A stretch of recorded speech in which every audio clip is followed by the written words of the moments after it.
आषाढी यात्रेला येणाऱ्या भाविकांना चंद्रभागेमध्ये स्वच्छ आणि मुबलक पाण्यात पवित्र स्नान करता यावं यासाठी आजपासून उजनी धरणातून भीमा नदीमध्ये पाणी सोडण्यास सुरुवात झाली आहे।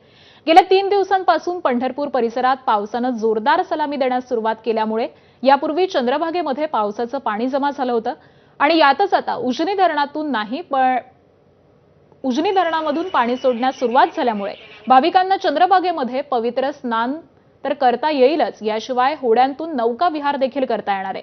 चंद्रभागा पात्रावरूनच व्याख्या सांगितलं आहे आमचे प्रतिनिधी सुनील दिवाण यांनी।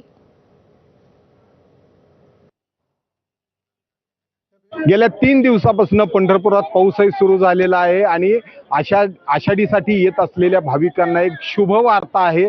आज उजनी धरणातून भीमा नदीमध्ये म्हणजे चंद्रभागेमध्ये पाणी सोडण्यास सुरुवात झालेली आहे। एकंदर जे हे भाविक लाखोच्या संख्येने येत आहेत, या भाविकांना चंद्रभागेचं पवित्र स्नान करता यावं यासाठी पालकमंत्री जयकुमार गोरे यांनी सूचना दिल्यानंतर आजपासून उजनी धरणातून 1600 क्युसेक विसर्गाने पाणी सोडण्यास सुरुवात करण्यात आलेली आहे। हे पंढरपुरात पाणी पोहोचण्यास थोडा वेळ लागणार असला तरी ज्या पद्धतीचं आता चंद्रभागेत पाणी दिसतंय, हे सलग 2-3 दिवस झाले जो पाऊस सुरू होता, या पावसामुळे चंद्रभागेत पाणी यायला सुरुवात झालेली आहे। यातच आता उजनी धरणातून सोडण्यात येणारं पाणी सुद्धा आता इथं पोहोचणार आहे। त्यामुळं पद्धतीने चंद्रभागेमध्ये नौकानयनाचा आनंद सुद्धा घेता येणार आहे। जवळपास 250 होड्या इथं तैनात करण्यात आलेल्या आहेत। याच पद्धतीनं पाण्यात कुणी बुडू नये यासाठी स्विमरची व्यवस्था इथं करण्यात आलेली आहे, ज्यामुळं भाविकांना कोणालाही यामध्ये दुर्घटना कुठली घडू नये याची खबरदारी प्रशासनाने घेतलेली आहे। त्यामुळे चंद्रभागा पात्र